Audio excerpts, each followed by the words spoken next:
Audio Jungle. Audio Jungle.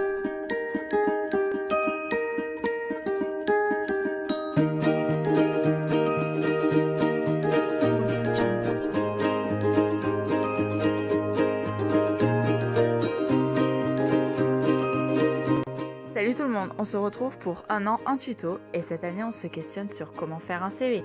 Mais tout d'abord, on se demande d'où vient le curriculum vitae, plus couramment dit le CV. Eh bien en réalité, c'est en 1482 que nous supposons l'arrivée du CV, grâce à ce fameux Léonard de Vinci, qui est un artiste et un scientifique qui a eu l'idée de regrouper ses multiples talents qu'il pouvait posséder. Pour cette étape, il suffit de prendre son ordinateur. En effet, l'ordinateur est le moyen le plus courant pour écrire son CV. Il suffit donc à partir de celui-ci d'ouvrir son logiciel, Word ou bien OpenOffice ou LibreOffice, et de commencer à le taper. Mais par quoi commencer ?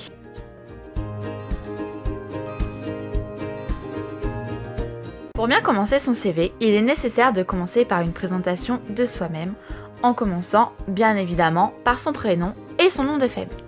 Puis en allant à la ligne après chaque nouvelle information, on ajoute sa date de naissance, son adresse, sa ville ainsi que son code postal, son email et son numéro de téléphone.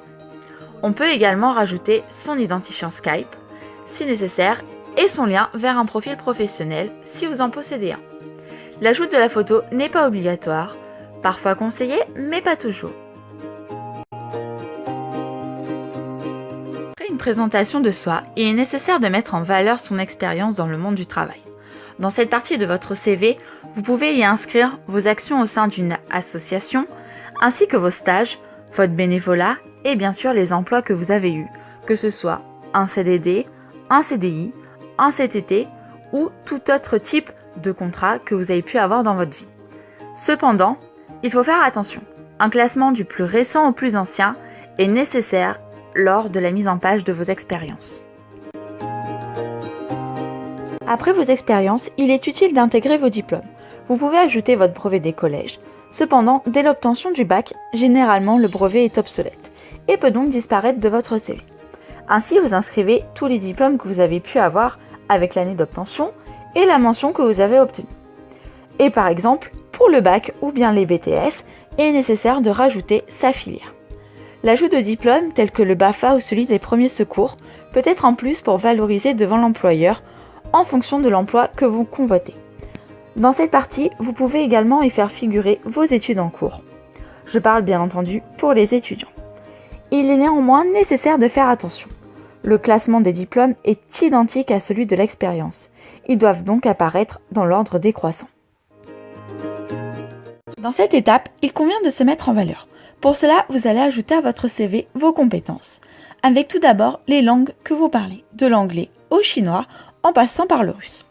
Ensuite, vous pourrez parler par exemple des logiciels que vous maîtrisez afin de les réutiliser dans un cadre professionnel, tels que Oracle pour la base de données ou bien NetBeans pour du Java. Vous pourrez également, et là je ne parle que pour les informaticiens ou non, ajouter des langages que vous êtes en mesure d'exploiter, que ce soit du C ou du Pascal. Après vos compétences intellectuelles, rajoutez vos qualités. Si vous êtes souriant, eh bien dites-le, mais n'allez pas dire que vous êtes flemmard et que dormir est votre passion numéro 1. Vous devez vous valoriser, n'oubliez pas. Lors de votre mise en valeur, il est toujours préférable d'indiquer son niveau de compétence, notamment pour les langues et les langages pratiqués. Des petits symboles comme les étoiles ou les ronds peuvent être ajoutés. Le nombre de symboles remplis indique ainsi votre niveau de compétence. Maintenant, c'est à vous de voir. Vous pouvez rajouter à la fin vos loisirs et passions qui seront toujours un bonus pour l'employeur et qui vous permettront peut-être de vous démarquer des autres candidats. Dans cette partie de votre CV, vous pouvez y faire figurer le sport que vous pratiquez, les types de livres que vous lisez à vos heures perdues, les activités que vous aimez faire telles que la photographie ou le chant. Bien entendu, n'allez pas dire que vous êtes naturiste, ça pourrait être mal vu. Mais cependant, faites attention, n'en rajoutez pas trop et surtout ne mentez pas sur vos passions ou vous pourrez être pris à votre propre piège. Voilà, vous avez fait votre CV, il ne vous reste que la mise en page. Pensez à mettre en valeur vos compétences, à mettre de la couleur. L'ordre des étapes n'a que peu d'importance, mais généralement la présentation est en début et les loisirs sont à la fin. J'oubliais, De préférence, ne prenez pas un modèle déjà fait sur Internet. Il est nécessaire de se démarquer. Alors, faites votre propre CV, faites-en un qui sort de l'ordinaire.